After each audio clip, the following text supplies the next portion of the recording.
General characteristics of metals. ये basically उसी topic का पार्ट 2 है जहां पे हमने रिएक्टिविटी की बेस पे मेटल्स को कैटेगराइज करना।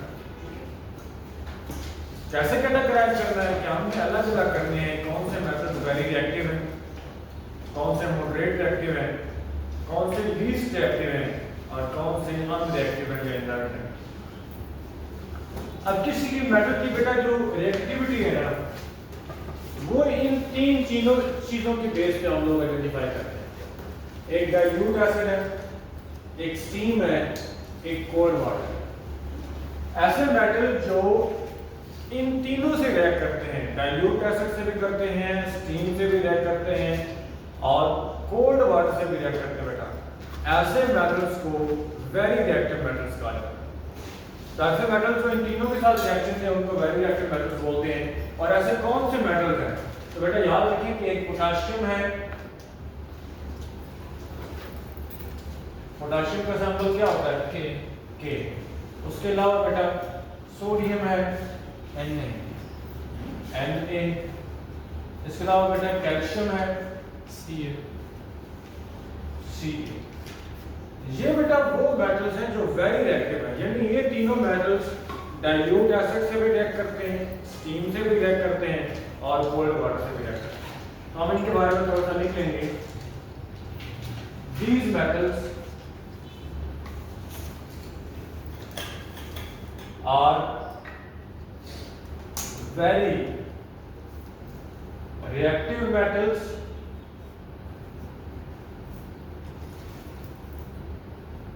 because they give reaction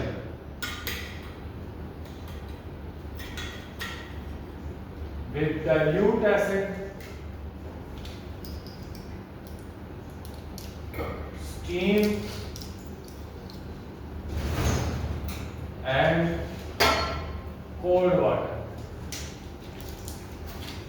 ठीक है बेटा, ये हमारे पास पहली कैटेगरीज थी, वेरी रिएक्टिव मेटल्स। और प्रोडक्ट में पता है कि बेटा जब भी डाइल्यूट एसिड के साथ रिएक्ट करेंगे तो सॉल्ट और हाइड्रोजन गैस बनेगा, कोल्ड वाटर से रिएक्ट करेंगे तो मेटल हाइड्रोक्साइड और हाइड्रोजन गैस बनेगा, और स्टीम से रिएक्ट करेंगे तो मेटल ऑक्साइड और हाइड्रोजन गैस बनेगा। ये हमने कल लास्ट वाले लेक्चर में पढ़ा। सेकंड बेटा हमारे पास जो कैटेगरी है वो है मॉडरेट रिएक्टिव।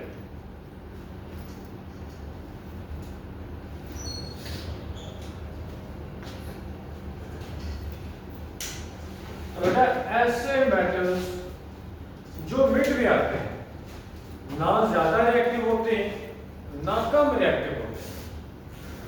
अब इनको कैटेगराइज कैसे करेंगे? हमने तो तीन पैरामीटर रखे हैं, एक डाइल्यूट एसिड, एक स्टीम और एक कोल्ड वाटर। तो जो तीनों से रिएक्ट करे बेटा वो वेरी रिएक्टिव है। लेकिन अगर वो सिर्फ दो के साथ रिएक्ट कर रहा है, तीसरे के साथ रिएक्ट नहीं कर रहा है, यानी सिर्फ डाइल्यूट एसिड के साथ और स्टीम के साथ रिएक्ट कर रहा है, कोल्ड वाटर से वो रिएक्ट नहीं कर रहा, ऐसे मेटल को क्या बोलेंगे बेटा? Moderate reactive metals. और ये कौन कौन से बेटा? तो इनमें हमारे पास मैग्नीशियम आता है,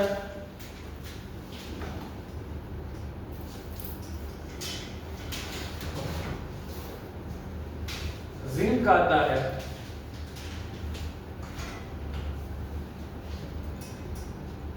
आयरन आता है और लेड आता है। ये चार ऐसे मेटल हैं जो मॉडरेट रिएक्टिव है, यानी ये डाइल्यूट एसिड और स्टीम के साथ रिएक्शन देंगे, ये कोल्ड वाटर के साथ रिएक्शन नहीं देंगे। तो इनके बारे में लिख लें। These metals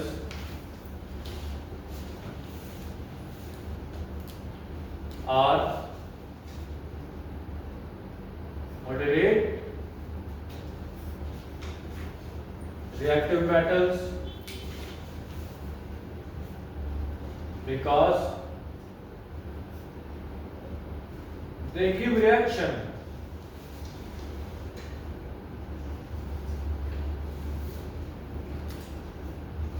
with dilute acid and steam, but they do not undergo reaction with cold water. ठीक है बेटा, अंडर नॉर्मल कंडीशन अगर आप देखें। थर्ड कैटेगरी हमारे पास बेटा है लीस्ट रिएक्टिव मेटल्स की।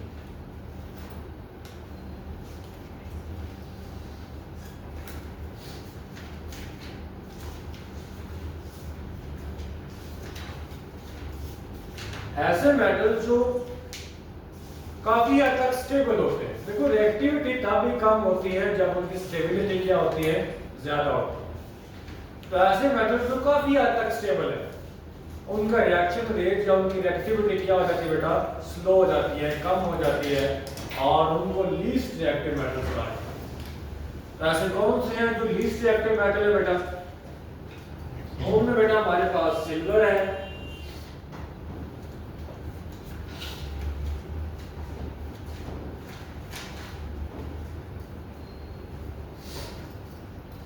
सिल्वर का सैंपल क्या होता है? Ag, ठीक है, और कॉपर है। ये दो ऐसे मेटल हैं जो लीस्ट रिएक्टिव है, बट रिएक्ट करते हैं, जरूर करते हैं, ठीक है। अच्छा, लीस्ट रिएक्टिव की पहचान क्या है? उनके आउटरमोस्ट शेल में इलेक्ट्रॉन पूरे होते हैं। नहीं, चार ग्रुप और होते हैं। नहीं, हम उस बेस पे इसको कंसीडर ही नहीं कर रहे, हम उन तीनों की बेस पे कर रहे हैं। हमने एक चीज से तो ये एक चीज से रिएक्ट करेंगे, किससे रिएक्ट करेंगे? डाइल्यूट एसिड के साथ। ना तो स्टीम से रिएक्ट करेंगे, ना ही कोल्ड वाटर से रिएक्ट करेंगे। तो these metals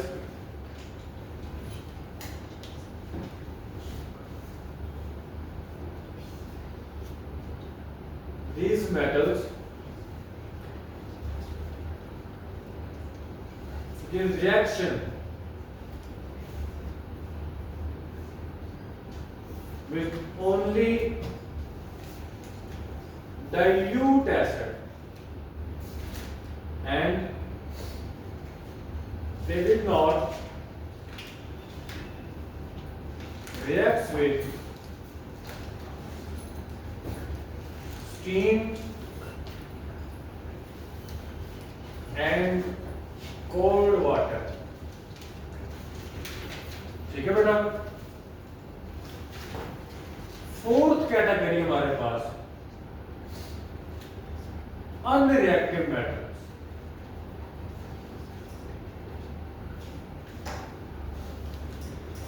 अनरिएक्टिव मेटल्स के ना बेटा दो नाम और हैं। एक उनमें है इनर्ट मेटल। इनर्ट गैसेस का सुना था ना? कौन सी गैसेस थी? Noble gases. इसी बेस पे इसका तीसरा नाम है, they are also called noble metals।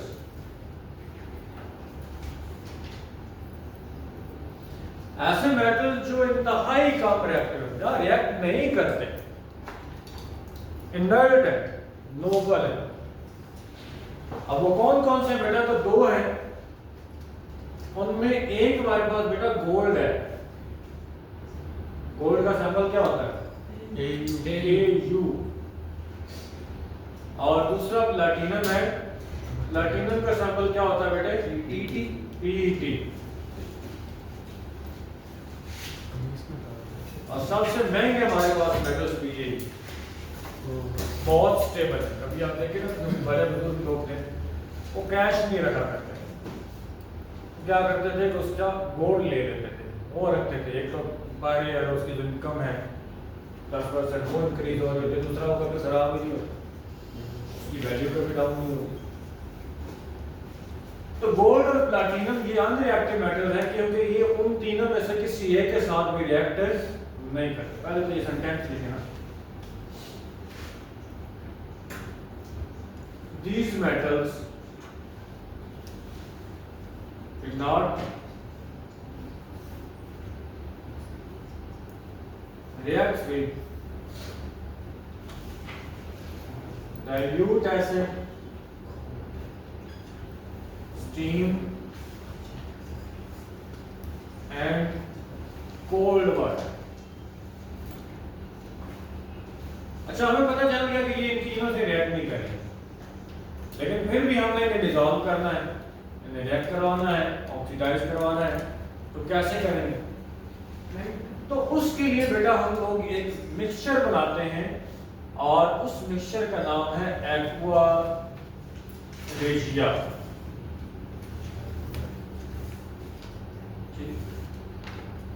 ये आपके टेस्ट में आया था, जी जी हाँ। Aqua regia. अब एक्वा रेजिया क्या है? ये दो स्ट्रॉन्ग एसिड्स का मिक्सचर है। उनमें एक एसिड नाइट्रिक एसिड है और एक acid hydrochloric acid.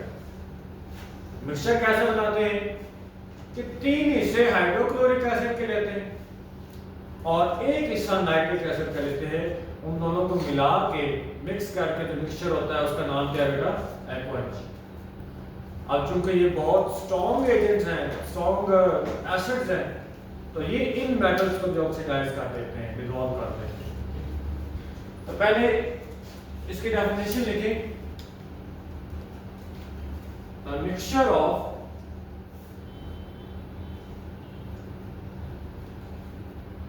Three parts by volume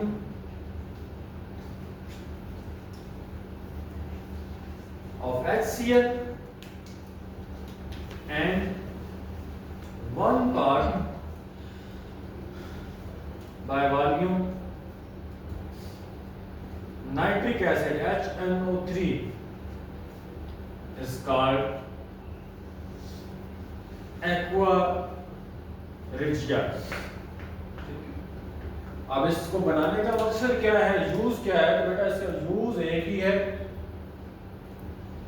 कि ये सिर्फ और सिर्फ इसलिए बनाया जाता है नोबल मेटल्स के लिए, उनको डिसॉल्व करने के लिए। उसका यूज है बेटा, यूज टू डिसॉल्व, डिसॉल्व करती कैसे? ऑक्सीडाइज करवाते हैं नोबल मेटल्स। जिस तरह स्ट्रॉन्ग और एसिड होते हैं, हमारे पास में हम मेटल को ऐड करें तो उसको डिसॉल्व करना शुरू करते हैं इस तरह। तो ये बेटा हमारा लास्ट का लेक्चर था चैप्टर 7 का। इसमें अगर आपका कोई क्वेश्चन है तो आप पूछ सकते हैं, किसी किस्म का कोई डाउट हो तो क्लियर करें।